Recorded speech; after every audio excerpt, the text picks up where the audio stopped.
malam kepada seluruh audiens yang telah bergabung bersama kami di sini. Hari ini saya Beneta menemani Bapak Ibu sekalian untuk mengupas tuntas masalah perkopian, baik dari sisi coffee shop ataupun cara pengolahan kopi, mulai dari penyangraian hingga penyajian.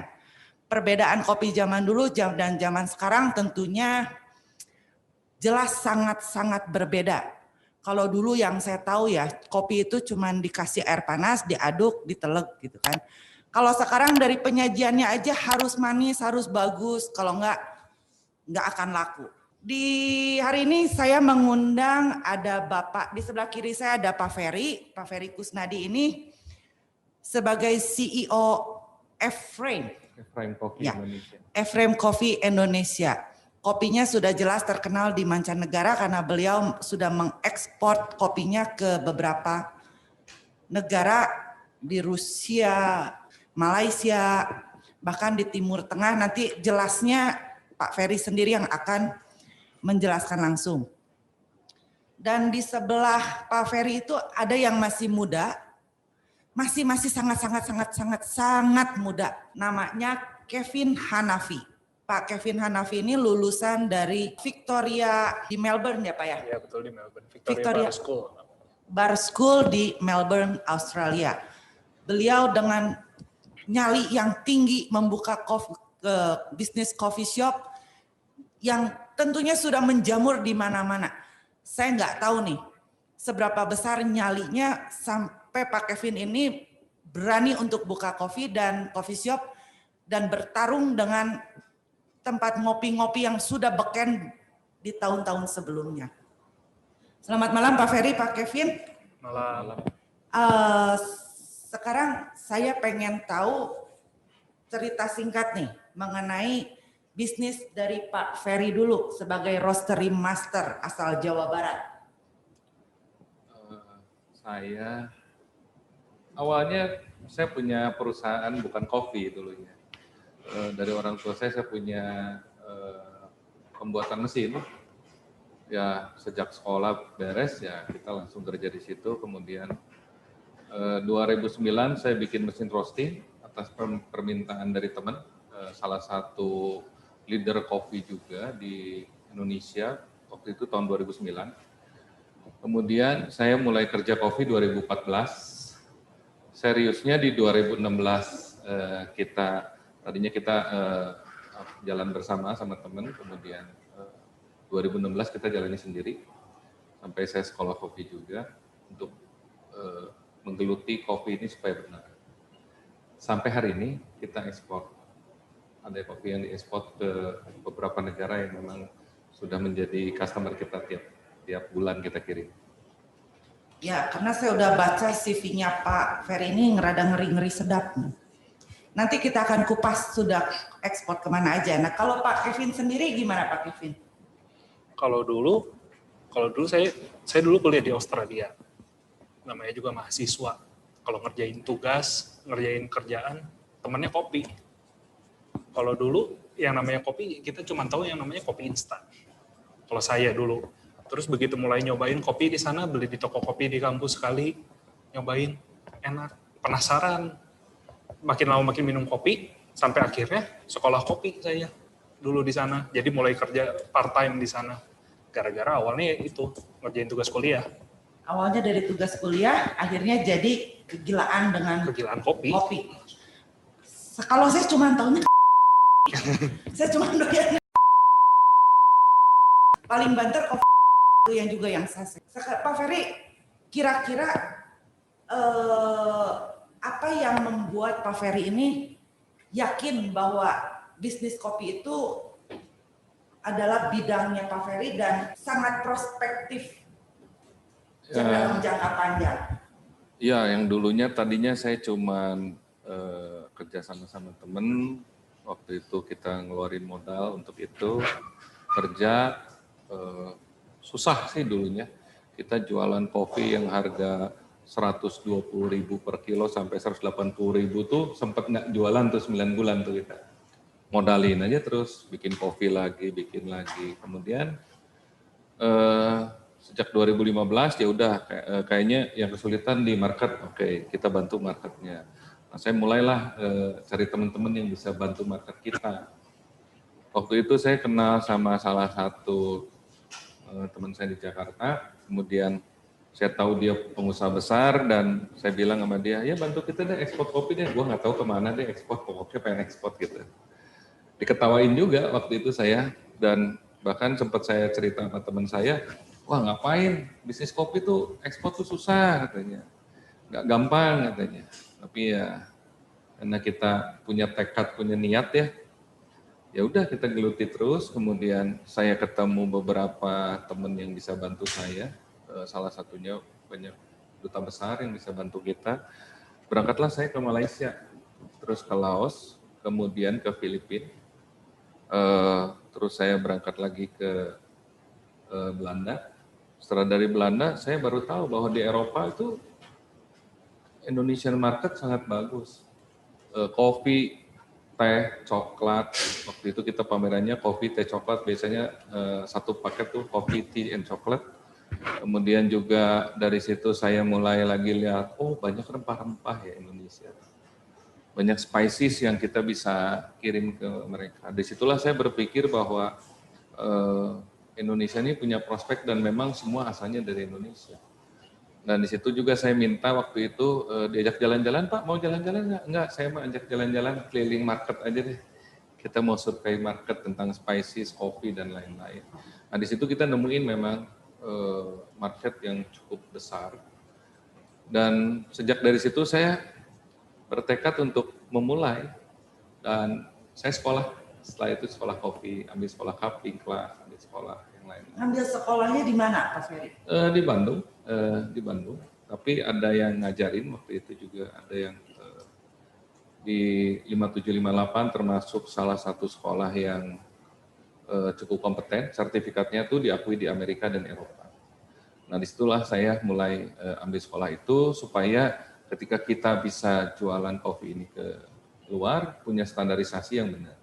Ya, karena kalau udah mau masuk mau tembus ke pasaran internasional itu udah pasti kan standarnya itu kan harus jelas ya. Iya, betul. Harus diakui. Karena yang saya tahu ya, teman saya yang di Amerika itu begitu dikasih kopi itu dianggap jimat, Pak. Karena katanya ini kopi luar biasa enak. Gitu ya. Kalau saya sih jujur nggak doyan karena saya tuh bukan tipe yang kayak Pak Kevin. Dicari gimana caranya takarannya sampai benar, sampai enak. Kalau saya tuh nggak bisa. Kalau nggak kepahitan, kemanisan. Jadi nyari ukurannya tuh nggak jelas. Jadi untuk saya tuh yang pas tuh ya udah nggak perlu diapa-apain lagi, udah pas aja untuk saya. Kalau Pak Kevin, kenapa Pak Kevin kepikiran untuk memulai bisnis kopi? Kan tahu Pak Kevin tahu tantangannya itu berat. Kita punya di sini. Ya, ada apa lagi ya? Pokoknya banyak lah. Coffee shop tuh udah kayak jamur di musim hujan. Kenapa Pak Kevin nekat untuk memulai bisnis kopi? Kalau dulu, pas saya sekolah di Melbourne, yang namanya coffee shop nggak kalah menjamurnya sama di Indonesia. Tapi di Melbourne dulu nggak ada yang namanya percaya nggak percaya. Di Australia sendiri tidak ada. Jangan kan di Australia, di kota segede Melbourne, 5 juta penduduk, cuman tahan 6 bulan sekali buka toko. Nggak kalah menjamur kopinya di situ. Tapi kenapa di Indonesia begitu menjamur? Ya karena dianggap panggayanya sedunia akhirat kalau minum kopi di Fatwa gitu kan. Gitu. Nah kalau di Australia yang namanya toko kopi kecil itu, mereka kopinya juga udah specialty coffee sebutannya. Mungkin yang Om Ferit jelasin tadi. Jadi dan yang bikin kaget, tiap kali saya ke sana nyobain toko kopi 1, nyobain toko kopi 2, hampir setiap toko kopi mereka sedia kopi Indonesia, biji kopi Indonesia. Gitu. Oh ya? Beneran. Di sana hampir nggak ada. Kalau di Australia sendiri kopi Indonesia itu kan banyak ya. Jawa Barat punya, Bali punya. Yang lebih populer di sana kopinya kopi asal mana? Kalau kebanyakan kafe yang saya coba, mereka lebih mengarahnya ke kopi Sumatera. Kopi Sumatera. Kopi Sumatera. Mereka yang lebih kental, yang lebih pahit, yang lebih cocok Laku untuk nggak sama kopi. Indonesia di Australia. Laku nggak? Laku banget. Tapi yang bedanya kalau yang di biji kopi Indonesia di Australia, mereka di blend. Jadi nggak khusus satu jenis kopi. Mereka bagian dari blend. Makanya kalau disebut kopi Indonesia, nggak juga, soalnya campuran. Tapi hampir setiap toko kopi mereka pakai biji Sumatera. Gitu. Dan itu toko kopi. Di Indonesia sendiri, yang namanya toko kopi. Ya, itu kan udah Menjamur dan betulnya ngomong, gimana ya ngomongnya? Saya juga pengen bikin toko kopi yang kayak di Australia. Kecil, tapi fokus ke kopi. Bukan kita cari minuman berbagai macam, tambahin gula, tambahin krim, tambahin susu gitu. betul. Di sini nggak ketemu. Kalau Pak Ferry, kalau kita kan cuma taunya kopi mah ya kopi aja ya.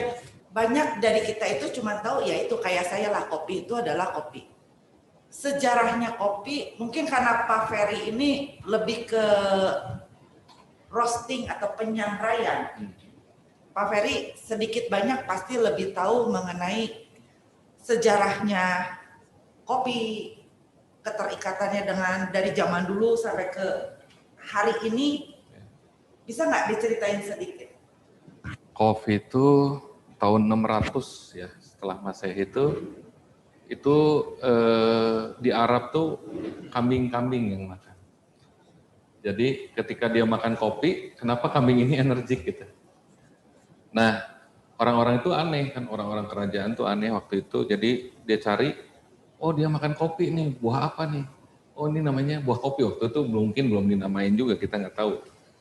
Tapi begitu diteliti bahwa dia makan yang namanya buah kopi, kambing ini energik, oh ada kafeinnya, lalu dia mulailah diambil, kemudian dia makan. Keras ya, wah disangrai. Setelah disangrai, jadilah kopi matang. Lalu gimana? Ditumbuk, disiram air, diseduh artinya, di brewing, diseduh, jadilah kopi. Nah, kemudian kita kan dijajah tuh sama Belanda ya, abad 14. Jadi Belanda itu sudah kemana-mana waktu itu. Nah dia bawa biji kopi dari Afrika, tanam di Pangalengan, abad 14. Nah di Pangalengan ditanam, akhirnya disebarlah ke seluruh Indonesia. Ada 5 pulau besar yaitu Sumatera, Java, Bali, Kalimantan, terus kemudian ke Flores, ke Sulawesi, ke Papua. Nah eksotiknya lah kopi Indonesia itu dari punya tanah yang berbeda-beda. Contoh misalnya gini, kalau di Sumatera tuh tanahnya gambut, maka kopinya tuh akan keluarnya herb spices, keluarnya merica.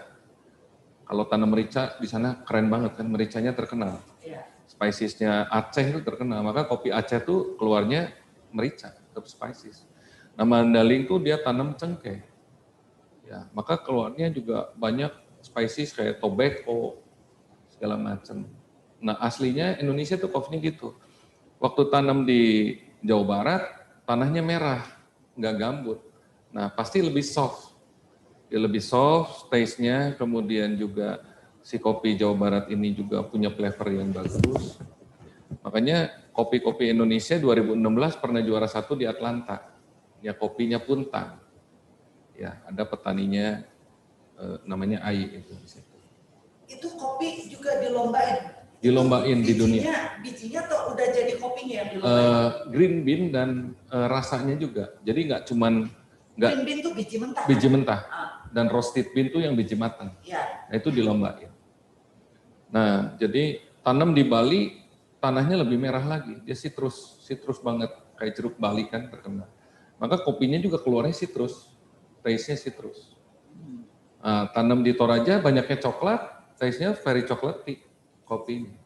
Nah disitulah orang Eropa tahu bahwa Indonesian coffee itu very exotic taste. Jadi menurut dia itu kopi Indonesia tuh bagus banget. Bikinlah penelitian 2016 di Belanda, ada penelitian kopi. Kemudian dari situ dibawalah kopi ke sana, diteliti bahwa Indonesian coffee bisa tanam di mana aja. Orang Belanda ini akhirnya bawa biji kopi Pangalengan ke Brasil. Jadi kopi Brasil itu dari Pangalengan. Terus Luar dijual biasa ke ya. Indonesia, mahal ini kopi impor. Artinya kan Indonesia punya potensial bagus dong ya tentang kopi. Makanya 2016 Indonesian Coffee pernah juara 1 di Atlanta. Gitu. Itu Pak Ferry yang bawain? Bukan. Pada saat itu Pak Gubernur Ahmad Heriawan. Didevelop oleh beliau, kemudian dilombakan di Atlanta, Amerika. Dia mendapat juara. Kemudian ada juga kejuaraan-kejuaraan lain di Paris setiap tahun. Nah, ada juga biji kopi yang beberapa kita pakai yang pernah juara juga di Paris. Dapat gold medal, silver medal gitu di Paris. Berarti kopi Indonesia itu Bagus banget. bagus banget ya. Bagus banget. Tapi kita malah sering kali nyarinya kopi buatan Instan. Atau impor. Ngerasa juga. bangga teh yang minum teh siapa tahu katanya kalau udah minum kopi buatan dari Itali, terus saya bisa jadi ngomong bahasa Itali. Kevin. Yes. Sebelum saya ke Kevin ya, saya mau putar satu video Sumiko tentang Pak Kevin.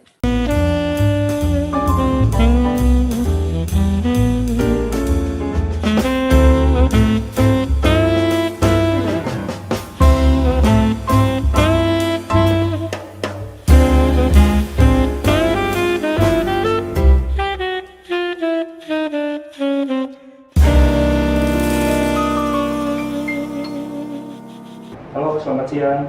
Jadi sekarang saya akan ngejelasin gimana caranya kita bikin espresso menggunakan espresso machine namanya. Ini mesin grinder untuk ngegiling biji kopi. Jadi kita mulai dari sini yang disebut portafilter, nempel yang namanya group head. Dibuka. Ini ada bekas grow sebelumnya. Kita bersihin.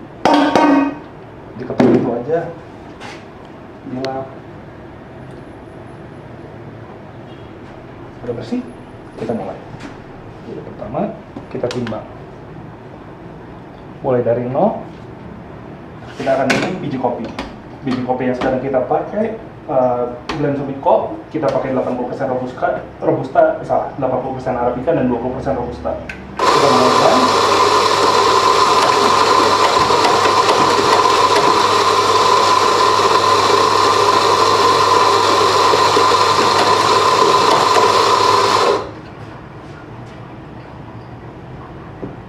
Ditimbang, kita incer berat biji kopinya 18 gram, ini kelebihan sedikit, jadi kita buang sedikit.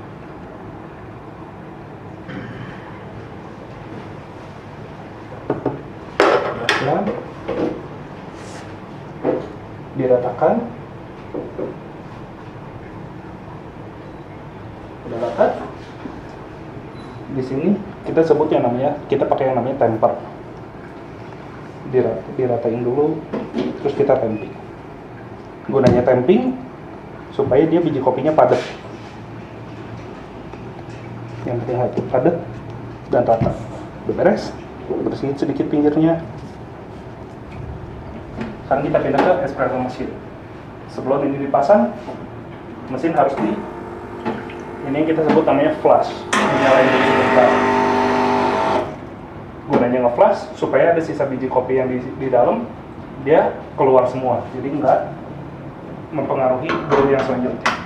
Dipasang pakai gelas.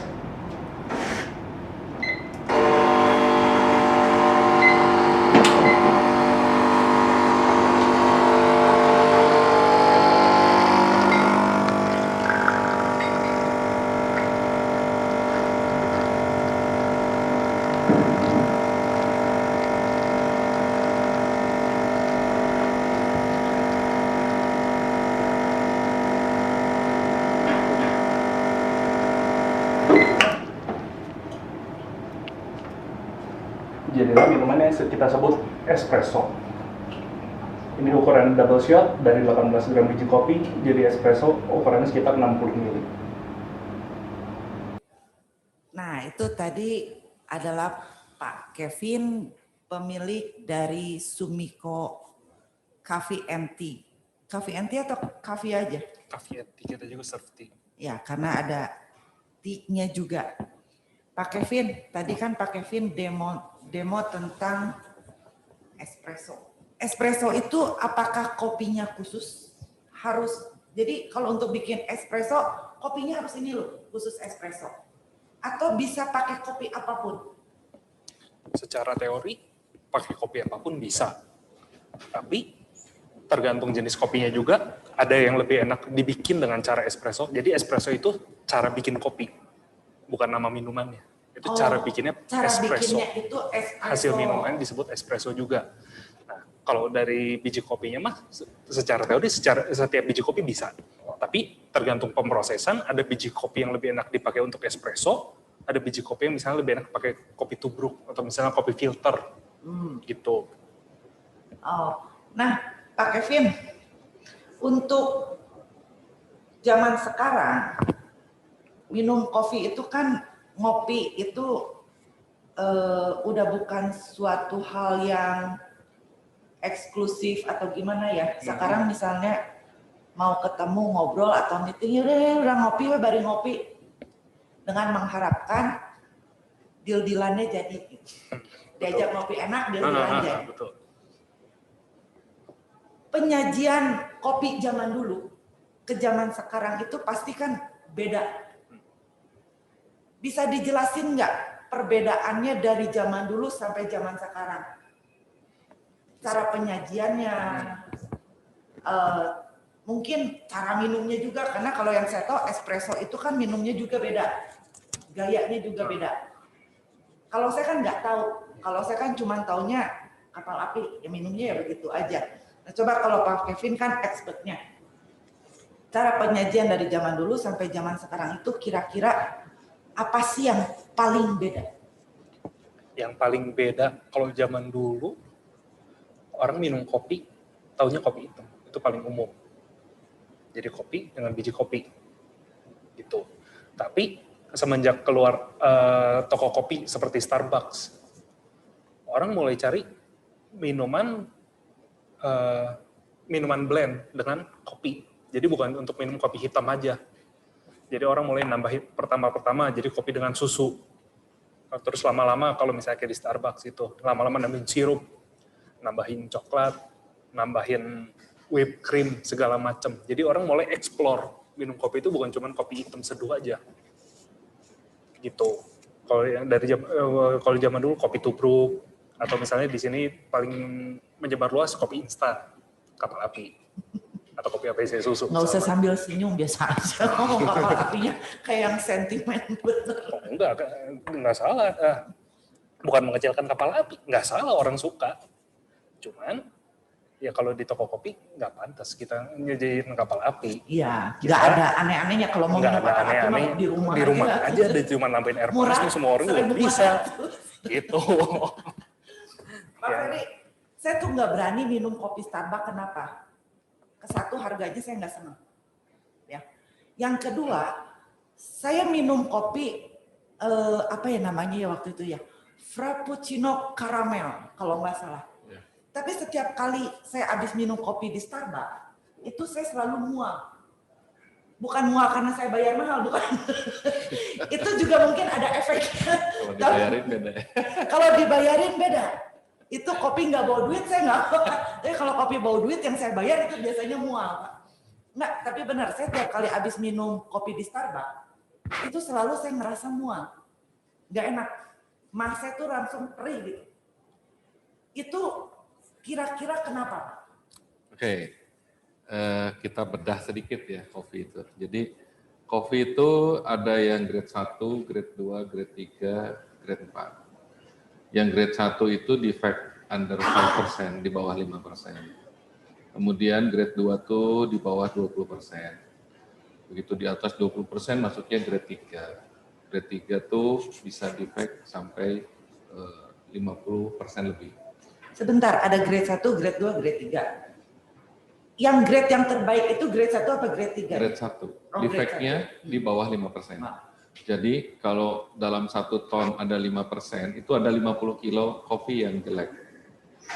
Nah, kopi jelek itu artinya gini, petik muda, kopinya nggak bisa matang, atau dia cacat waktu berkembang, nggak bisa besar, ukurannya mungkin nggak utuh, gitu. Kemudian dia yang grade 1 ya, kita cerita grade 1, petik muda, pecah waktu digiling atau apapun.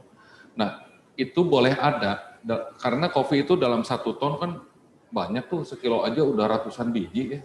Kalau 1 ton kan udah, wah banyak banget kalau kita milih 5% tuh ya, 50 kilo loh yang defect. Nah, dalam 1 ton 50 kilo, defectnya itu dimasukin grade 1. Nah, kopi itu rusak tapi bukan busuk, bukan hitam, bukan ada kutunya gitu ya. Kemudian begitu grade 2, nah defectnya 20%. Artinya dalam 1 ton 200 kilo defect. Nah, biasanya kopi-kopi Indonesia zaman sekarang itu pakai grade 2 atau grade 3. Nah, tapi grade 2, grade 3 itu juga tidak ada kopi yang ada kutu dan busuk. Bagus lah, maksudnya Bagus. bukan yang Cacat fisik gitu. Cacat fisik, petik muda, pecah, misalnya waktu digiling atau apapun.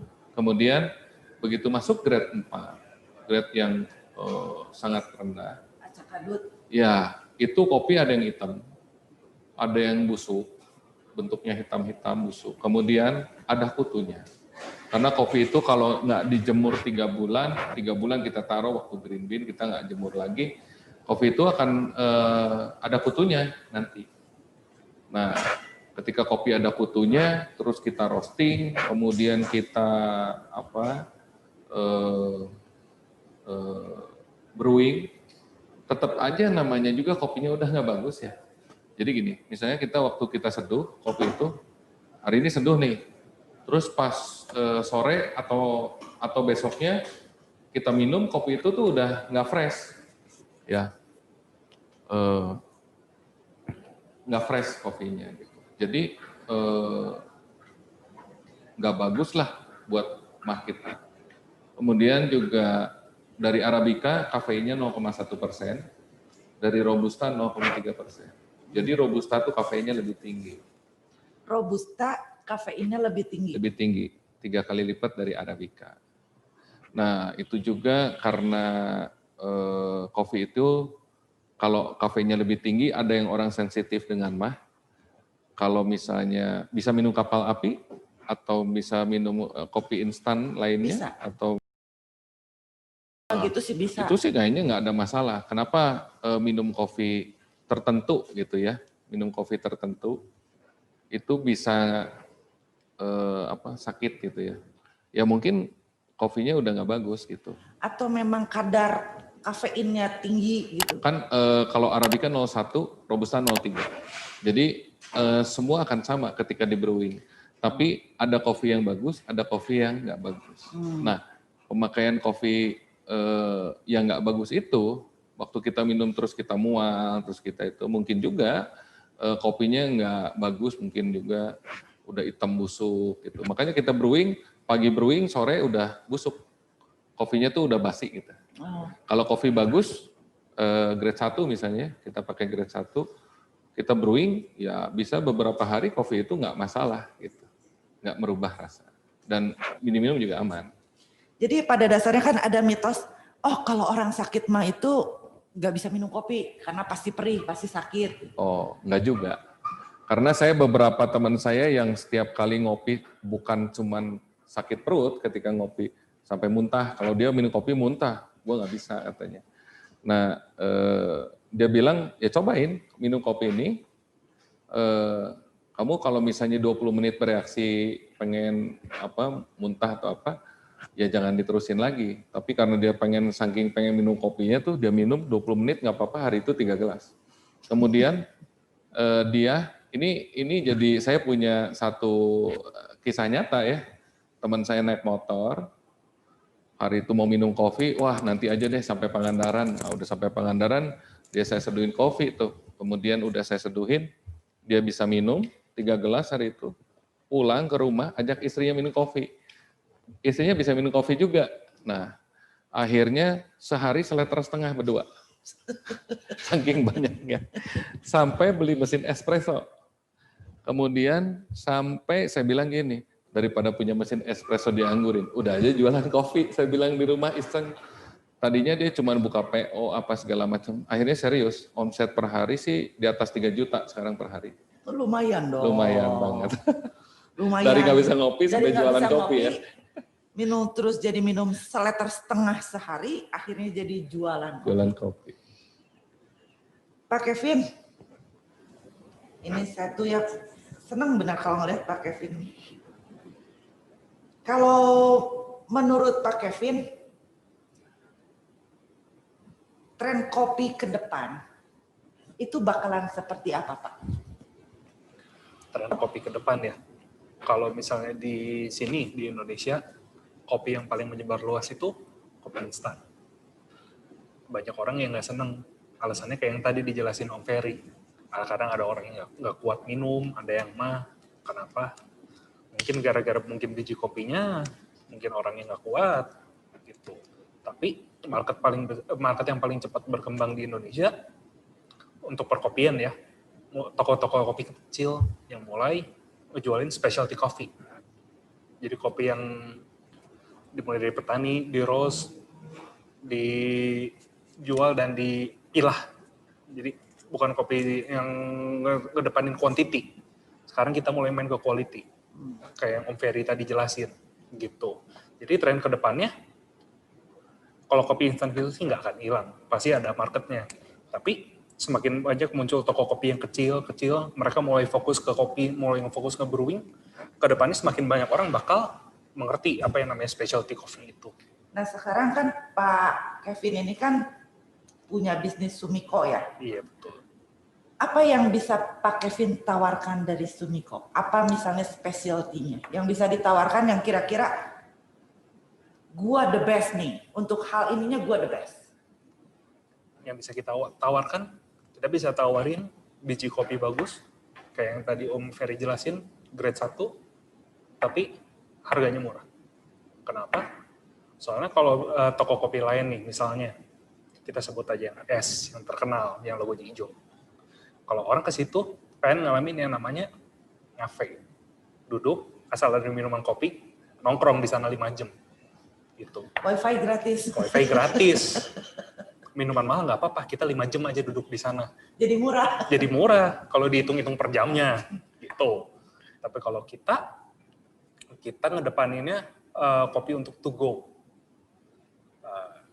Jadi kita tempat sediain, tapi kita nggak fokus untuk orang yang untuk nongkrong. Ini juga pengalaman dari saya di Australia. Yang namanya toko kopi itu kecil banget.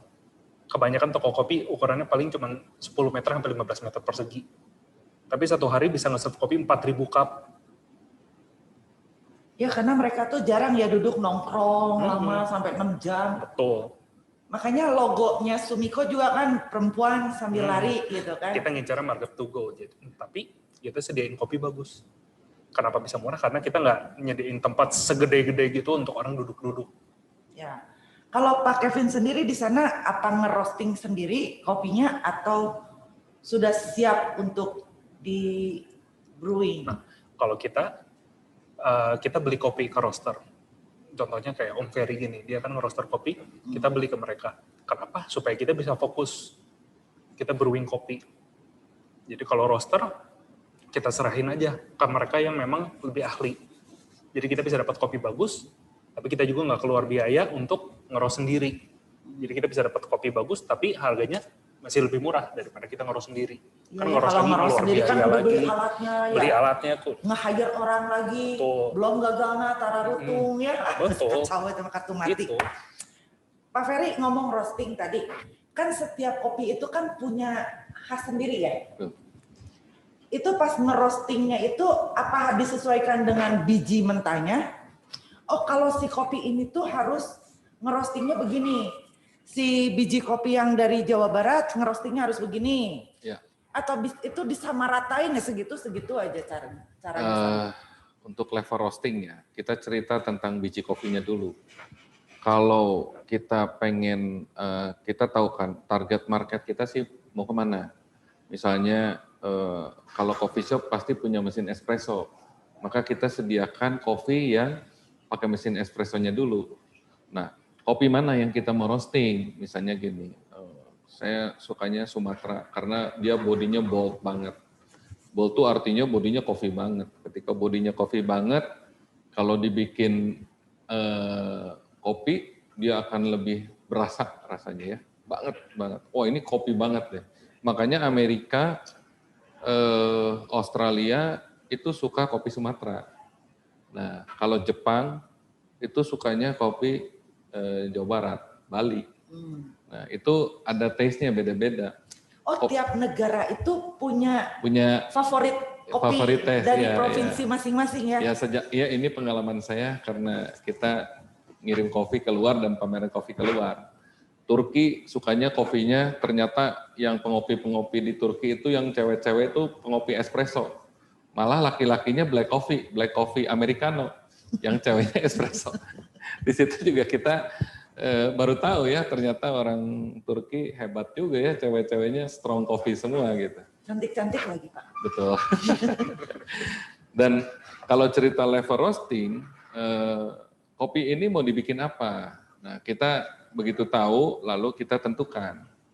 Nah ada level roasting yang disebut light roasting, kemudian medium roasting, kemudian profilnya dari medium tuh ke espresso, kemudian ada Italian roast.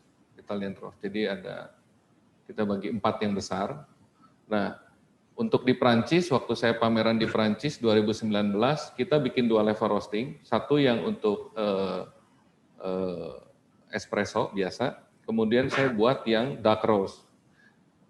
Memang karena di Prancis sukanya itu kopi itu pahit, maka dia pilih yang pahit itu.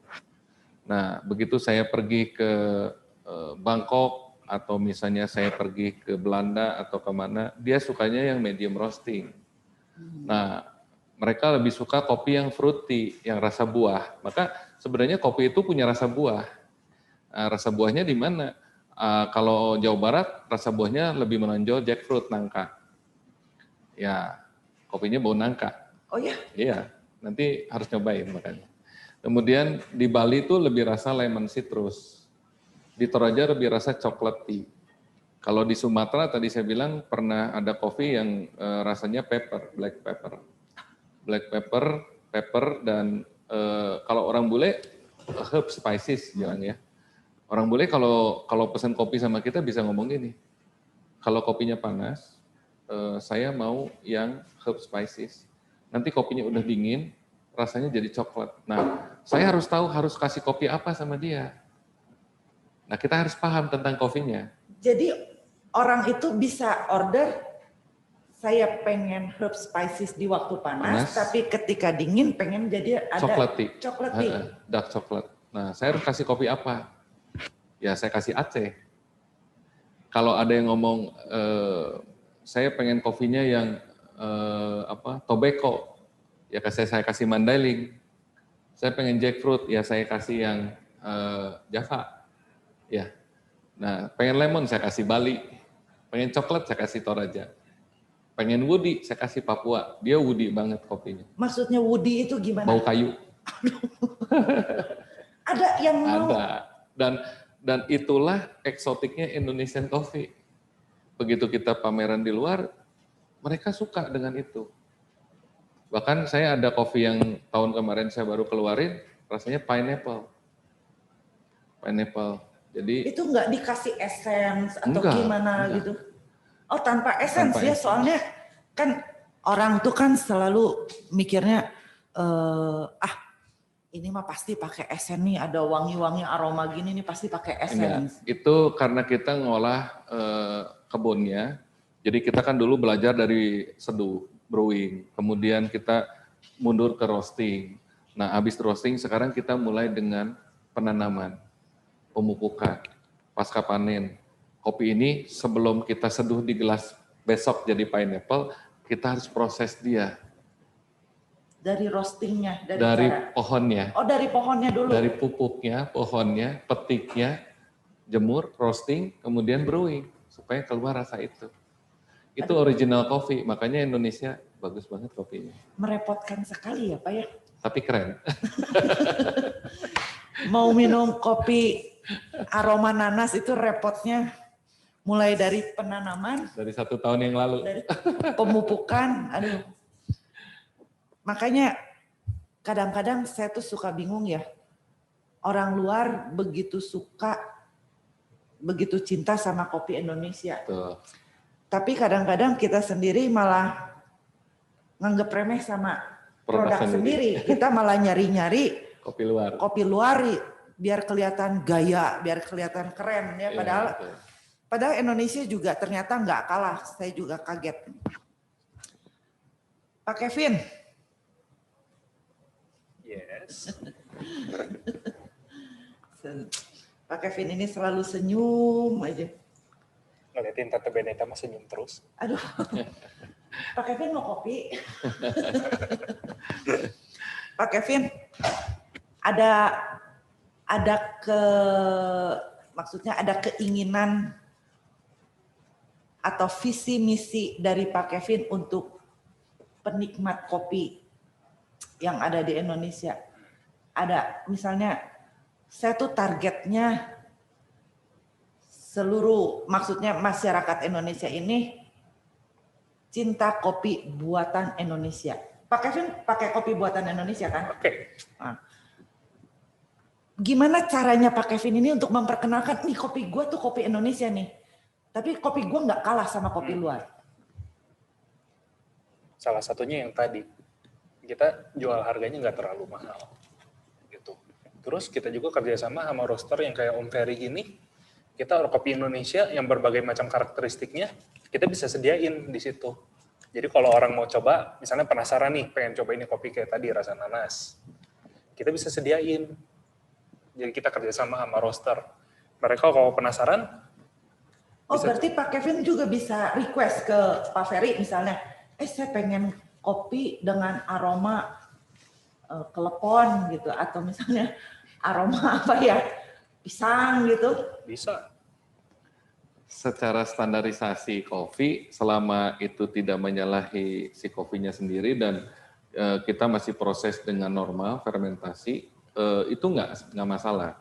Tapi kalau misalnya loncat proses seperti kayak kopi yang tadi disebut misalnya kelepon, itu biasanya pakai sirup dan biasanya sirup-sirup itu dijual di kafe-kafe kan. Banyak kan kafe yang kafe kopi pakai sirup. Kalau kita sebenarnya lebih bergerak di specialty coffee, artinya kopi-kopi yang original coffee. Misalnya saya ada kopi yang blackcurrant. Saya punya kopi yang espresso salty, asin kopinya rasanya. Nggak ada garamnya, tapi... Bentar Pak, ini rada ngeselin. Tunggu. Kopi rasanya asin. Belum pernah nyoba kan? Kelak. Kevin jualan nggak kopi yang rasanya asin nih, kamu ada nggak? Belum. Oh belum? Belum. Mau dibikin nggak? Mau ada nggak? Kemarin udah si Om datang, jadi kita ngobrol-ngobrol, nyobain berbagai macam kopi.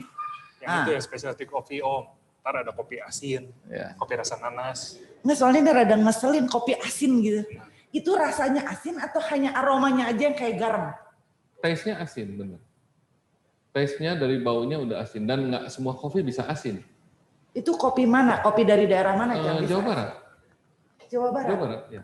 Kalau ngelihat profil Pak Ferry ya, itu kebanyakan dari Jawa Barat, Pak. Iya, kenapa? Atau memang banyak pilihannya di Jawa Barat itu memang banyak pilihannya. Karena gini, untuk memprovide sebuah kopi, saya harus bolak-balik kebun. Kalau saya bolak-balik kebunnya di Aceh, habis sama pesawat. Jadi kalau saya provide kopi di Jawa Barat, kan dekat. Tinggal ke Garut, tinggal ke Lembang, tinggal pakai mobil juga masih bisa. Pakai mobil kan juga bisa gitu kan. Tapi setelah kita nyoba di sini kemungkinan kita juga akan buat di Bali dan tempat-tempat lain gitu. Yang petaninya, intinya begini, ketika buat kopi seperti itu, berarti kan di treatment setahun, dan petaninya harus mau ikut prosedur SOP yang udah kita kasih dengan mereka, supaya hasilnya bagus. Dan kopi itu nanti bisa dilombain juga di luar negeri gitu, mempunyai standarisasi yang tinggi dan diakui bahwa ini kopi tanpa essence, original semua kopi kita bisa dapat gold medal lagi mungkin di Paris atau di mana gitu. Jadi kayak kontes durian di Malaysia gitu? Iya betul. Cuma di treatment, pohonnya di treatment sampai hasil, sampai jadi, sampai roasting, sampai jadi kopi di gelas. From farm to cup. Tapi gimana caranya ya? Sekarang kalau kita ngomong durian nih, bukannya melenceng, kita ngomong durian Malaysia. Musang King, Blackthorn. Ya. Mereka menang kontes. Itu tuh langsung yang bisa se-Asia tahu. Betul. Terutama Indonesia. Karena Indonesia itu pemakan segala, katanya apa aja dimakan. Kalau kopi Indonesia yang terkenal, yang dianggaplah yang sudah pernah juara, yang kita orang Indonesianya sendiri juga nggak tahu. Itu masalahnya kira-kira di mana? Apakah masalahnya di pemberitaannya, jadi yang dianggap, lah kopi iya gitu. Iya. Sekarang sih kayaknya zaman dulu sama zaman sekarang 2016 ke 2020 ya. Medsos ini akan lebih hebat. Sejak kita di lockdown semua kerjanya medsos. Zaman sekarang petani itu tahu ketika ada pameran di luar negeri. Cukup dengan modal handphone Android. Kemudian kalau misalnya cerita kopi zaman dulu, orang kan harus buka komputernya dulu. Iya. Kalau sekarang nggak usah. Di medsos-medsos sudah lebih ini. Jadi sekarang lebih mudah dikenal ketimbang dulu. Kayaknya lebih mudah lah untuk mengenalkan kopi sekarang. Instagramable juga sangat efektif untuk membuat sebuah coffee shop itu rame. Ya, ada salah satu coffee shop di Bandung yang baru 3 bulan kita develop juga omsetnya bisa 7 juta sampai 10 juta per hari ada. Itu karena medsosnya dia bagus, treatmentnya kopinya bagus. Itu salah satu kedai coffee shop, kenapa sih bisa rame segitu? Ya tiap hari kopinya enak, gak berubah-ubah. Ya betul, penampilan juga soalnya perlu ya. Kadang-kadang penampilan nomor 1, rasa nomor 2, kualitas nomor 3. Kalau semuanya nomor 1 luar biasa kan? Iya betul, betul. Kalau Pak Kevin sendiri bisa di-share nggak Pak, mulai perjalanan Pak Kevin dari awal sampai akhirnya bisa buka kedai kopi, susahnya itu seperti apa, senangnya itu seperti apa, karena siapa tahu ke depannya itu kan mungkin dari teman-teman yang ada di sini tuh pengen buka, tapi masih takut. Biasanya orang tuh kalau misalnya baru buka itu takut A, B, C, D sampai Z. Betul. Ya, Pak Kevin masih muda, punya nyali. Mungkin Pak Kevin harus share apa ya kira-kira pengalaman langkah-langkah apa yang membuat Pak Kevin untuk terus maju walaupun badai menghadang di depan. Betul. Jadi kalau buka toko kopi itu tergantung tujuannya. Kadang ada yang cari untung, ada juga yang passion mereka, pengen ngenalin kopi gitu. Jadi kalau saya mah dulu saya di Australia pernah kerja part time di toko kopi, mulai kenal kopi, orang teh suka kopi, orang bisa menikmati kopi di sana. Begitu pulang ke Indonesia, saya pengen yang namanya ngenalin kopi, biji kopi yang berbeda-beda, kayak misalnya tadi Om Ferry ceritain, biji dari Aceh, herb and spices, biji dari Jawa, rasanya beda lagi, dari Bali beda, dari Toraja beda, gitu. Kalau misalnya pesan kopi ke toko kopi yang lain, cuman taunya kopi, kasih susu, kasih sirup, gitu. Tapi saya pengen memperkenalkan yang namanya beda biji kopi, hasilnya beda. Jadi orang bukan misalnya datang ke toko, bukan cuman untuk mengalami ngafe. Saya pengen orang fokus ke kopinya. Ya gitu. Betul, katanya kan kalau menikmati kopi itu jangan pakai gula. Supaya bisa merasakan karakteristik asli kopinya. Saya yang udah kopi-kopi, petaninya susah-susah numbuhin, roasterinya susah eksperimen, keluar biji kopi bagus, ketutupan gula. atau misalnya kayak gitu, atau misalnya terlalu banyak dicampur macam-macam udah nggak kerasa gitu. Nah makanya saya mulai awal toko bikin ini juga kita planning hampir 2 bulan 3 bulan planning untuk bikin. Jadi kita bikin yang paling susah sih dari awal model bisnisnya. Karena kalau di Indonesia yang model bisnis yang paling menyebar luas tempat kafe. Orang pengen duduk-duduk, tempatnya enak, luas, gede, bisa foto-foto gitu. Nah, tapi kalau yang saya nyoba planningnya beda. Kita ngutamain to go coffee. Jadi orang, kalau misalnya orang pagi-pagi bangun sebelum kuliah, atau misalnya sebelum kerja, kalau orang misalnya nggak punya waktu, kopi instan aja. Terus? Kalau kopi instan gitu aja kan orang cuma pengen dapat kafein, sayang. Jadi saya bikin kayak gini, ngutamin tubuh kenapa? Jadi orang sebelum mahasiswa ke kantor, sebelum ke kantor, mereka bisa beli kopi enak dengan harga terjangkau sebelum kantor atau kuliah. Ya karena saya cobain juga kopinya Pak Kevin ini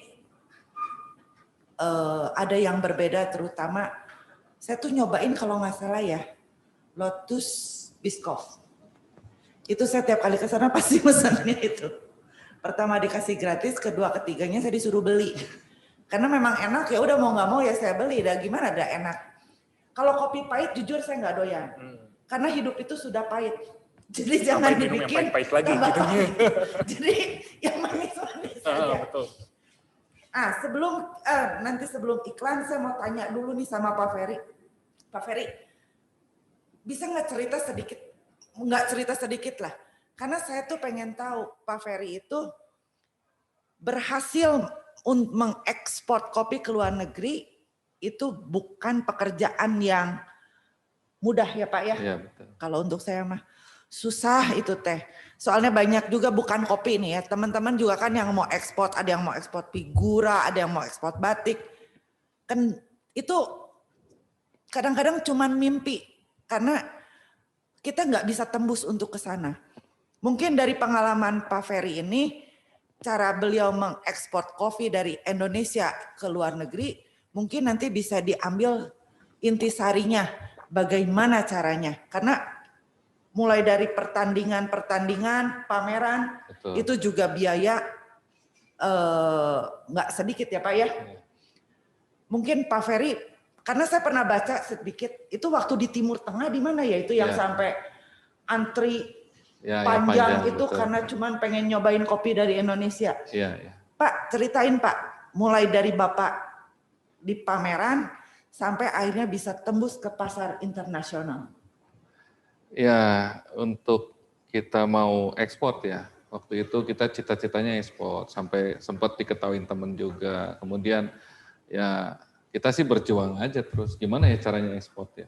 Kita harus beresin legalitas kita dengan benar, kemudian kita beresin sampai saya sekolah kopi, tentang pengetahuan kopi juga. Kemudian kita praktekin semuanya apa yang sudah kita dapatkan. Lalu kita coba dengan pameran lokal. Kemudian kita diundang mencoba dengan pameran di luar, di Belanda, ke Ankara, ke Istanbul, ke Timur Tengah, kemudian Bangkok, ke Bahrain, kita dapat juara 1 di Bahrain barista. Kemudian dapat prestasi itu, yaitu sangat memudahkan kita juga.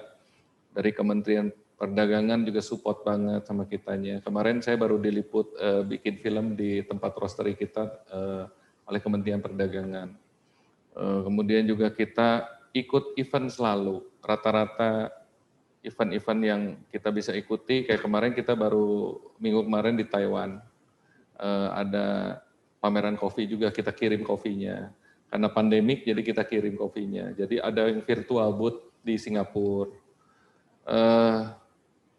Ya perjuangan juga sih, memang ngirim produk saja juga nggak murah, ya karena memang logistik Indonesia sangat mahal. Betul, setuju. Logistik Indonesia mahal banget. Itu setuju.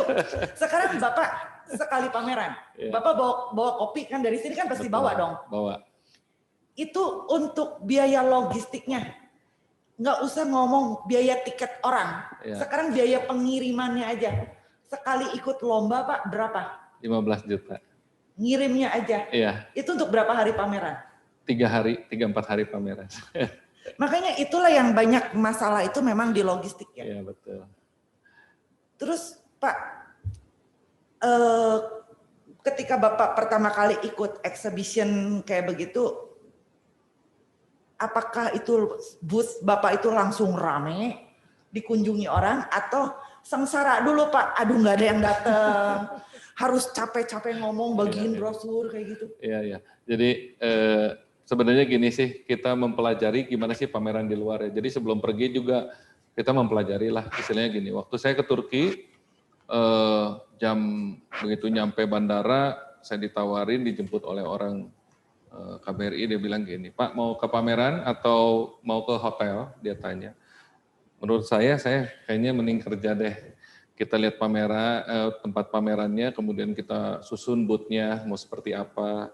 Sampai hari itu malam, kemudian kita istirahat, tidur, besok pagi-pagi kita jam 9, pameran jam 10, booth-nya, kan udah siap ya, kita barangnya di sana.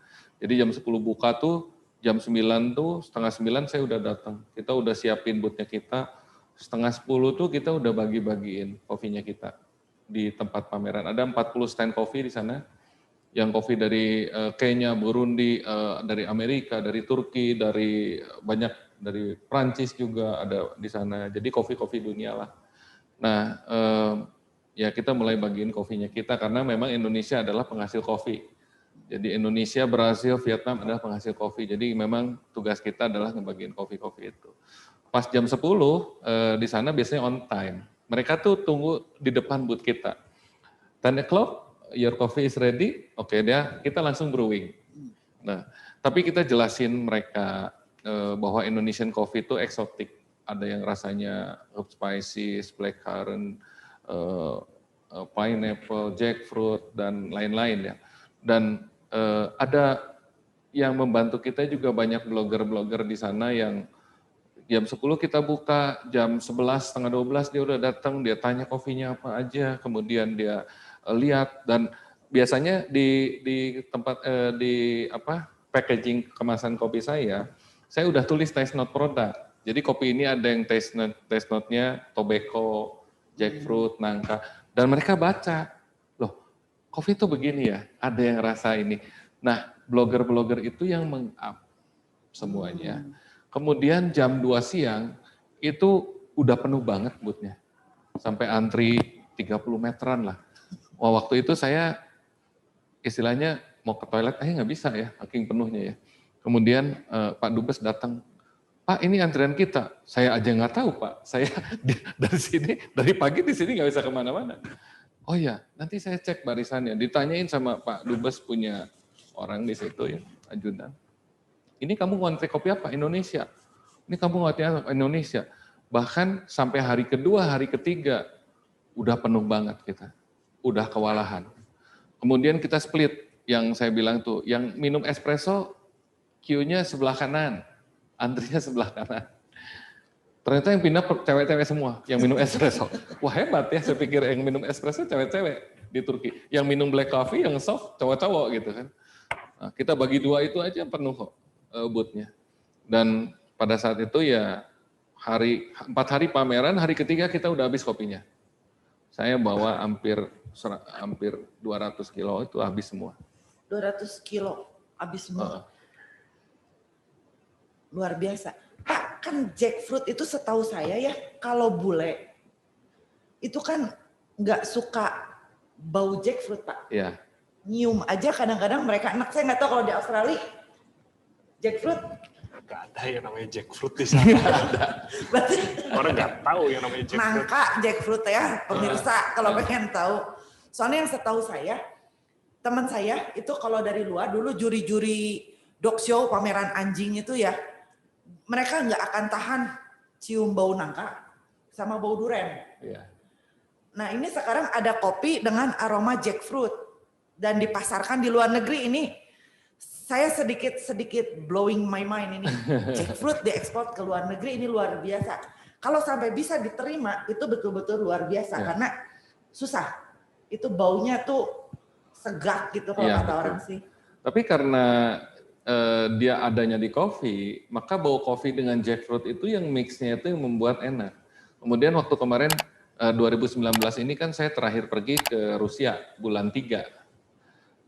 Kita pameran di sana, ini orang bolak-balik terus ya. Terus kata salah satu orang dari kedutaan, Pak itu orang udah bolak-balik terus ya, dari tadi dia nyobain 2 kopi ini, kopi kita kan bawa ada 14 item, kopi saya ada 14 item. Kemudian dia bilang, saya mau nyobain kopi yang pineapple, dia bilang. Karena pineapple, jackfruit itu nggak ada di negara dia.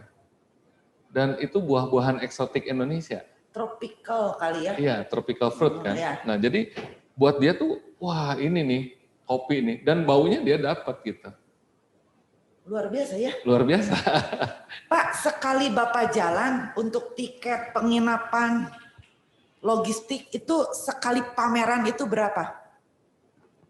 Berapa banyak? Tergantung perginya. Kalau ke Bangkok kan dekat. Kalau ke Eropa. Paling dekat ke timur. Bangkok itu berapa Pak habisnya?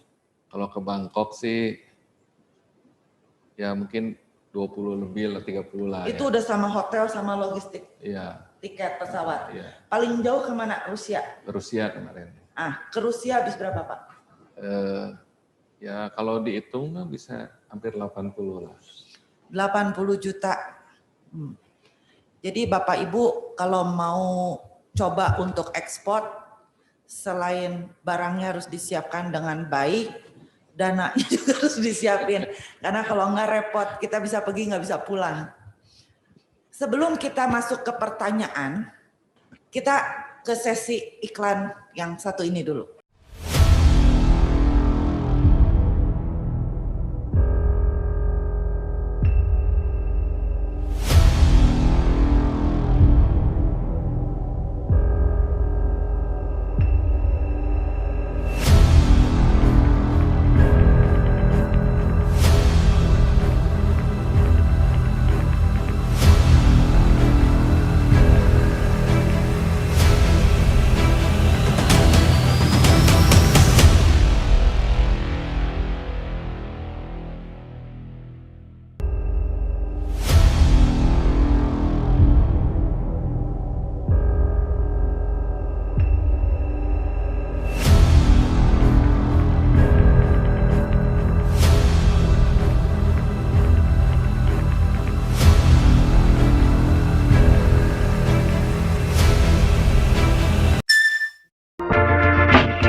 Ya, sekarang masuk ke sesi tanya jawab. Bapak Ibu, di sini sudah cukup banyak pertanyaan-pertanyaannya.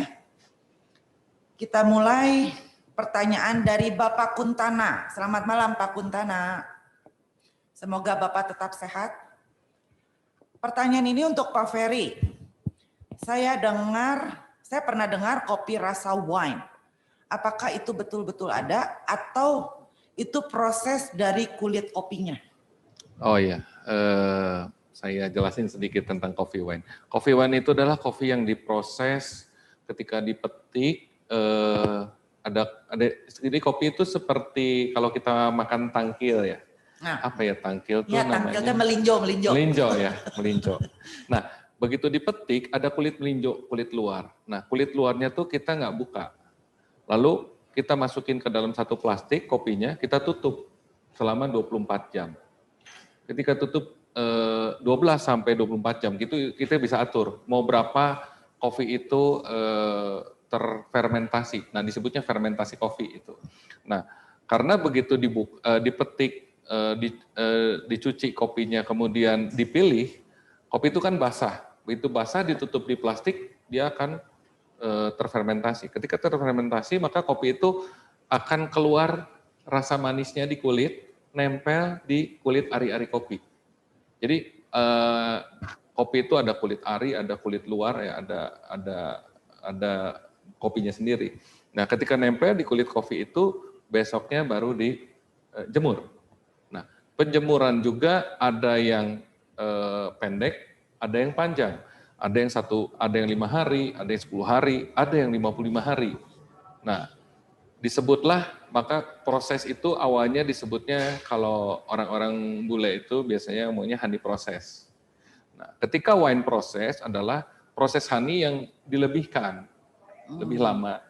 Nah, ada yang juga ngomong bahwa honey dengan wine juga sama, sepertinya sama saja, wine coffee. Jadi yang lagi terkenal Aceh Gayo Wine. Oh iya, iya. Gitu kan. Aceh Gayo. Nah, kopi Aceh Gayo yang tadinya strong akan jadi soft ketika diproses wine coffee atau honey proses.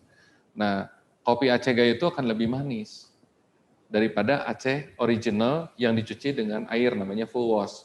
Ada semi wash, ada full wash, ada honey proses. Itu disebutnya adalah metode proses daripada kopi. Seperti itu. Ribet ya Pak ya? Oh, banyak banget. Kita juga sampai hari ini belajar nggak habis-habis.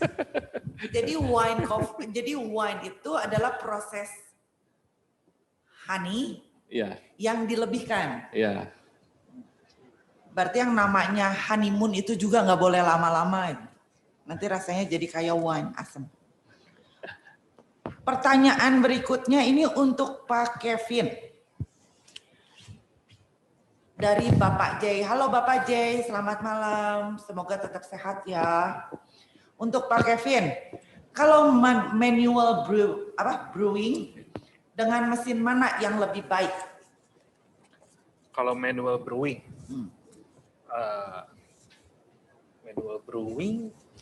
jadi gini, jadi kita kalau misalnya di Sumiko, yang kita sebut manual brewing itu biasanya umumnya orang sebut V60 atau filter coffee atau pour over. Jadi kalau orang tahu kopi tubruk mah biji kopi kasih air, seduh, tungguin. Kalau kita enggak, biji kopi udah di grind jadi bubuk. Jadi ada yang namanya filter. Kita taruh biji kopinya di dalam, kita tuang air panas. Oh, iya. Jadi rasa-rasa kopi kayak ekstrak, tapi hasil kopinya nggak ada sisa bubuk kopinya. Nah, dari situ kita bisa ngerasain, misalnya tergantung biji yang kita pakai. Untuk mau ngerasain yang rasa misalnya herb and spice dari Aceh, atau misalnya biji kopi specialty yang rasanya kayak nanas, kayak Om Ferry tadi jelasin.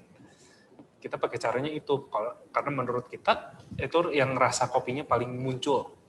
Nggak ada distraksi rasa, misalnya dari ditambahin susu lah, atau ditambahin apa, atau misalnya distraksi dari sisa bubuk kopinya gitu. Kalau kopi yang ditambah-tambah begitu, yang udah dicampur aduk ya, udah kayak gado-gado segala ada, itu sebetulnya sehat nggak? Saya pengen tanya. Kalau cerita bule ya, di Belanda tuh sehari ngopi 7 gelas. Kan nggak boleh. Boleh. Kalau kata dokter nggak boleh. Dokternya maksimal 4 kali. Enggak juga. Jadi ada penelitiannya kopi itu. Ada kopi yang 7 gelas jadi antioksidan. 4 gelas belum. Berarti tambah 3 gelas lagi. Nah, jadi gimana kebutuhan orang? Nggak bisa setiap kesehatan diukur kepada satu orang. Nah, penelitian kopi ini juga kan, orang ini dikarantina, lalu dikasih kopi 7 gelas, hasilnya seperti apa? Nah, ada metode-metode, makanya kadang-kadang baca media sosial tuh kadang-kadang ada yang benar, ada yang enggak. Yang mana sih yang benar? Nah, kita harus tahu sumbernya. Kita harus baca sumbernya. Ini sumbernya berdasarkan penelitian atau cuma opini-opini orang. Nah itu yang nggak benar menurut saya. Jadi kopi 7 gelas jadi antioksidan. Orang di Belanda bisa minum kopi 7 gelas without sugar. Begitu pakai sugar kencing manis, ya kan? Begitu Betul. kan? Padahal kalau mau manis tuh minum kopi pahit sambil lihat saya. Dijamin kopinya terasa manis, tidak diabetes. Pak Kevin. Kalau mesin kopi, Ya, itu berpengaruh nggak sama hasil kopinya? pasti berpengaruh. Karena kan mesin kopi itu kan mereknya banyak tuh ya. Ada tipe A, B, C, D. Pak Kevin pakai tipe A. Saya pakai tipe B. Ini khas dengan kopi yang sama, takaran yang sama, cara yang sama, dengan mesin yang berbeda, itu hasilnya beda nggak? Pasti beda. Pasti beda. Pasti beda. Kenapa bisa gitu, Pak? Karena nggak setiap mesin, misalnya contohnya mesin yang dimaksud mungkin mesin espresso ya. Jadi caranya mesin espresso itu cara kerjanya nggak sama semua. Jadi mesin yang murah, mesin yang mahal pasti ada bedanya. Gitu. Jadi kalau harga tidak akan membodohi, nggak akan ngebohongin lah. tidak gitu. akan mengkhianati hasil akhir. Tapi itu juga harus pembeli harus pintar, harus lihat-lihat dulu. Jadi mungkin bedanya kalau mesin murah sama mesin mahal secara umum. Kalau misalnya mesin murah, mereka lebih kecil. Begitu bikin kopi sekali, nggak apa-apa. Begitu 5 kali, begitu 10 kali, begitu 20 kali, mesinnya nggak kuat, nggak ngikutin. Gitu. Jadi rasa kopi yang pertama sama rasa kopi ke-20 beda. Kalau mesin mahal secara umum, mereka bandel kalau kata orang. Tahan banting ya. Tahan banting, bikin kopi terus-terusan 20 kali, 30 kali, 40 kali. Mesinnya kuat. Gitu. Ya, begitulah Pak J. Selanjutnya dari Bapak Sugondo. Halo Pak Sugondo. Ini pertanyaannya saya nggak tahu untuk siapa, tapi mungkin bisa dijawab oleh Pak Ferry dan Pak Kevin. Apa yang menyebabkan seduhan kopinya berasa pahit getir? Apakah jenis air untuk nyeduh kopi bisa membedakan rasa? Atau ada pH khusus untuk menyeduh kopi? Kopi bisa pahit ya. Jadi gini. Pahit getir Pak. Pahit getir. Ya. Kesian. Ada pahit getir. Udah pahit getir lagi, aduh Pak. Jadi yang paling pertama adalah kita pilih kopinya dulu. Kita beli biji kopinya di mana? Misal di supermarket misalnya. Itu rata-rata umum kopinya itu untuk kopi tubruk. Dan biasanya kalau kopi tubruk itu naik satu level tingkatnya di roasting adalah espresso. Nah, kalau sampai Italian roast di Indonesia jarang ya. Kalau di Italia mungkin ada Italian roast. Jadi setiap biji kopi waktu kita jual di packagingnya ditulis di situ. Ada yang tubruk coffee, ada yang espresso coffee, ada yang Italian roast coffee, ada yang pour over, ada filter coffee. Nah, kalau filter pasti light roast. Pour over pasti light roast. Nah, kita baca dulu dari kemasan kopinya, baru kita beli kopinya. Kemudian setelah kita beli, kenapa kopi itu bisa pahit? Karena salah pilih, itu salah satu. Kedua, ketika kita beli, misalnya kita karena tadi pertanyaan yang bitter, ada kopi itu pahit, grind size-nya. Nah, kita tuh ada grind size yang espresso, kemudian ada grind size tubruk, ada grind size untuk Turkish coffee. Mungkin kalau grind size-nya kita pakai Turkish coffee, dia akan lebih pahit karena grind size-nya kecil. Kalau grind size-nya makin kecil, permukaan kopinya makin banyak, kopi itu kalau diseduh ekstraksinya akan makin banyak. Dia akan lebih pahit. Kalau grind size-nya besar, jumlah kopinya akan lebih kecil, lebih sedikit. Tadinya 1000, cuma jadi 700 butir. Nah 700 butir kalau kita seduh, pahitnya nggak keluar. Nah itu logika banget gitu dari permainan grind size. Dari biji kopi yang kita pilih, ada yang light roast, medium roast, ada yang dark roast. Nah kalau dark roast pasti pahit getir.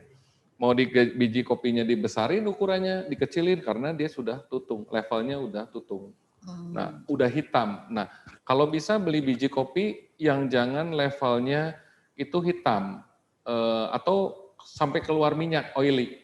Nah itu udah dark roast. Itu kopi juga ada yang oily juga? Ada yang oily. Jadi kalau kopi itu dipanggang lebih, dia akan keluar seperti minyak.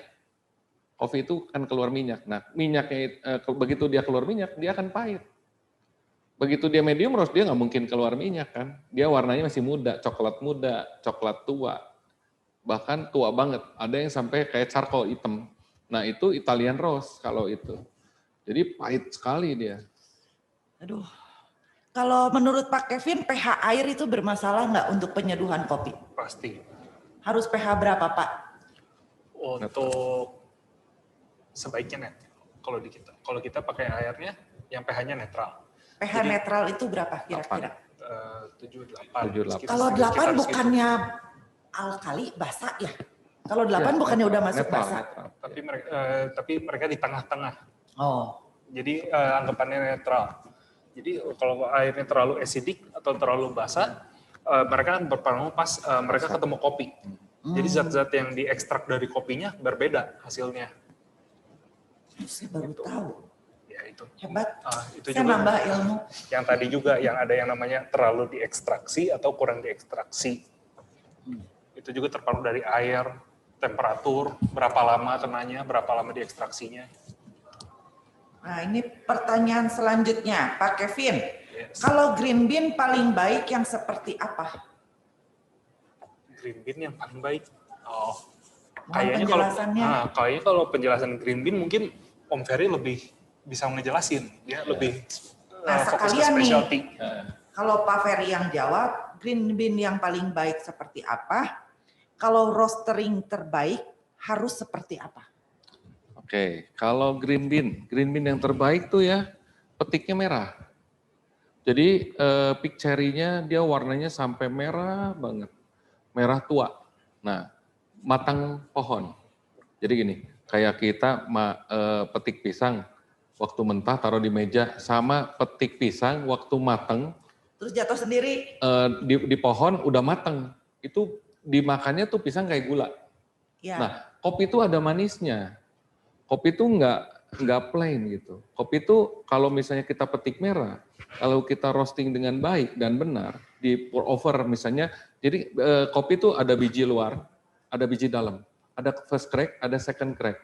Ya. Nah, begitu second crack, biji dalam matang, dia akan mengeluarkan rasa fruity, rasa buah. Nah, rasa buahnya itu rasa buah yang manis. Contohnya gini, jackfruitnya manis, coklatnya chocolatey manis gitu kan. Itu rasa buah. Jadi nah, level roasting apa yang bagus? Ya di situ biasanya City Plus Crack tuh. Di level roasting namanya itu. Kalau kita belajar roasting ya. Kalau belum ya belajar dulu.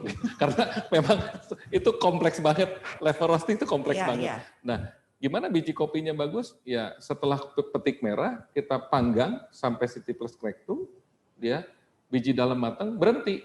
Kalau dinaikin lagi jadi espresso, kalau dinaikin lagi jadi Italian roast. Kalau biji kopinya mentah, dia akan acid. Jadi kopi waktu kita minum panas enak.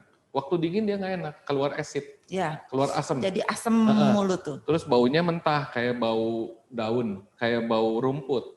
Ya, itu biji dalam mentah. Kalau udah perfect, dia nggak ada bau rumput dan dia tidak pahit. Dan ketika nggak ada bau rumput dan tidak pahit, itu yang terbaik. Ya, itu jawabannya. Pertanyaan selanjutnya dari Bapak atau Ibu Norma. Kopi jenis apa yang cocok untuk dibikin di rumah dengan cara simpel seperti digodok? Nah. Ya, kalau kopi untuk di rumah, betulnya balik lagi ke tergantung selera orang. Kalau misalnya orang belum tahu pengen kopi kayak gimana, saran saya sih cobain biji kopi. Yang ini suka nggak, yang itu suka nggak. Kalau suka nanti dicari flavor profile yang dia suka apa. Misalnya kayak kopi Aceh kah, keluar herb and spice, atau yang lebih fresh citrusy kayak kopi Bali. Kalau ngomong biji kopi terbaik susah karena selera orang beda-beda itu. Jadi tapi pada intinya mah semua kopi itu sebetulnya bisa digodok lah ya. Dengan cara simpel seperti digodok, maksudnya digodok ini gimana ya? Mungkin begini, saya mungkin paham sedikit, saya coba ngobrol ya. Jadi sebenarnya kopi itu jangan dididihkan di atas panci. Karena kita yang udah ngerosting kopi itu jangan pahit, begitu kita didihkan kopi dengan air mendidih 100 derajat, kopi itu akan naik lagi levelnya, dia akan keluar pahitnya. Nah, kalau mau ngopi nggak pahit, nggak boleh air mendidih. Mesin espresso yang begitu panasnya, uapnya begitu banyak, itu cuma 92 derajat. Tapi betul loh kata Pak Ferry ya. Saya kalau nyeduh kopi pakai air ngegolak sama pakai air panas itu hasilnya beda. Beda. Lebih enak pakai air panas. panas daripada air ngegolak karena Betul. kalau pakai air ngegolak aromanya hilang, Iya. rasanya hilang, yang kerasa Iya. cuman gulanya doang. Jadi berasa minum air Iya gula. betul. Seperti itulah. Oke. Jadi begitulah Ibu Bapak Norma. Jadi cari dulu kopinya, udah cocok baru dibikin, tapi ingat jangan pakai air ngegolak. Air mendidih, air ngegolak. Dari Pak Yusef Halandi. Selamat malam Pak Ferry dan Pak Kevin. Bisa dijelaskan pengalaman mendapatkan pendidikan kopi sampai mendapatkan sertifikat master. Kenapa yang memberikan sertifikat master orang luar negeri bukan dari kita? Pertanyaan saya ya. Kenapa yang memberikannya orang luar negeri? Karena saya ngambil sertifikasi pas saya kuliah di luar negeri. Gitu. Ya karena Pak Kevin ini lulusan dari Melbourne, Australia, Jadi pas Victoria. kuliah, tertarik kopi, belajarnya pas saya masih di sana. Gitu aja.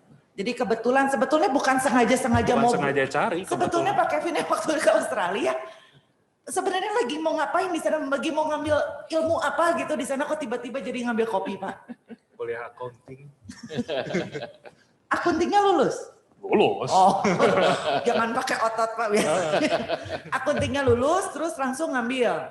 Enggak, jadi selama kuliah Ya, kan kita bisa ngambil kerja part time nih betul. namanya. Jadi awalnya saya kerja part time di restoran. Terus lama-lama di dekat cari yang dekat kampus ada toko kopi. Jadi saya mulai kerja part time, saya mulai tertarik. Nah dari situ saya dikenalin. Ya, kalau di Australia itu juga ada yang namanya sertifikasi untuk barista. Jadi pas di sana saya tertarik, saya ngambil. Pas selama saya masih kuliah di sana. Gitu. Jadi itu kebetulan bukan sengaja Bukan sengaja ya. cari di luar. Kalau Pak kebetulan Ferry pas saya ini di memang sana. sertifikatnya dapatnya dari sini. Ya di Indonesia. Ya di Indonesia karena memang belajarnya di Indonesia. Ya. Sebetulnya sertifikasi itu mau di luar negeri, mau di Indonesia sebetulnya sama aja ya. Hanya bagaimana dari kitanya sendiri. Kitanya mampu untuk berimprovisasi atau tidak. Karena kalau kitanya mandek di situ juga mau lulusan manapun percuma akan sia-sia. Hanya satu aja. Hidup itu sudah pahit. Jadi jangan dibikin tambah pahit, tambah ribet. Seperti kopi. Tiap kopi itu pasti ada manisnya. Temukan gaya hidup sendiri. Jadi jangan terpaku dengan pahitnya, tapi cari solusi supaya terasa manisnya. Betul? Betul. Oke, ada closing statement mungkin. Oh, Pak Ferry. Kalau misalnya ada yang mau tahu tentang F-Frame Coffee, Ya. Bapak jualan kan? Ya. Nah, Bapak bisa nggak share nomor telepon atau Boleh. itunya? Tolong diketik Pak Dava. Silakan di-share Pak nomornya. Oh ya, nomornya 08 11 22 00 78 atau Instagram, mau ikutin Instagram kita EPH Efraim, EPH Raim, EPH Raim Coffee.Indonesia.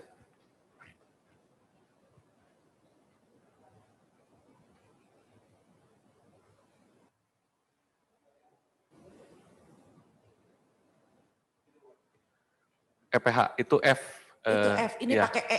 EPH ya, EPH Raim Coffee.Indonesia. Coffee ya. E-nya satu lagi. Ya, Indonesia, betul. Nah, Itu Instagramnya. IG-nya Pak Ferry. Jadi kalau yang mau coba kopinya dari Pak Ferry dengan berbagai rasa, mulai dari rasa nangka dan sampai rasa yang pernah ada di hati, itu pasti ada. Pak Teddy melototin saya. Pak Kevin, Ya. nah kalau mau susah, nyeduh kopi sendiri, beli kopinya ke Pak Ferry. Tapi kalau mau yang enak, tinggal datang, tinggal order, bayar, itu ke Sumiko. Sumiko, coba nomor teleponnya berapa dan alamatnya. Jadi orang mungkin bisa langsung ke sana nanti untuk Jadi coba. alamatnya Sumiko itu ada di gedung Pascal Lodge di Pascal Hyper Square, Jalan Pasir Kaliki. Hyper Square Pak Dava. Hyper Square. Ada nomor telepon atau IG? Nah, jadi mungkin IG ya. Jadi IG kita Sumi Coffee. Sumi Coffee. Sumi Coffee. Jadi SUMICO FFEE. Sumi F-nya Coffee. satu lagi. Oh, F-nya satu lagi. F-nya 2, E-nya 2. Ya, gitu. Sumi Coffee. Ini tuh kalau bisa saya jelasin itu dekat Binus. Ya. Ya. Dekat Binus, dekat pintu Binus. keluar. Pintu keluar apa pintu masuk? Pintu keluar. Di dekat pintu keluar, di luar Mall Pascal 23-nya. Pintu keluar Kebon Jati. Ya. Betul, Pak? Betul. Ada closing statement mungkin dari Pak Ferry dulu. Karena ini kita sudah 8.37 udah lebih sejauh menit. Tiap saya yang mandu ini pasti kelebihan dulu Ya. waktunya. Silakan Pak. Buat saya, mestinya kita orang Indonesia bangga dengan kopi Indonesia. Kopi Indonesia juga banyak juara di luar negeri. Ya, apa bedanya kopi Indonesia dengan kopi luar? Menurut saya hanya beda dari rasanya. Kopi luar lebih flowering, kopi Indonesia punya flowering dan punya herbs. Jadi rasanya lebih lengkap kopi Indonesia. Kita cintai kopi Indonesia, produk Indonesia, dan supaya Indonesia ini semakin jaya. Amin. Dari Pak Kevin. Mungkin saya tambahin yang dari Om Ferry aja kayak gitu ya. Kayak juga bangga dari kita harus mengutamakan kopi Indonesia. Kayak saya pas di Australia, di kafe di mana-mana kopinya kopi Indonesia.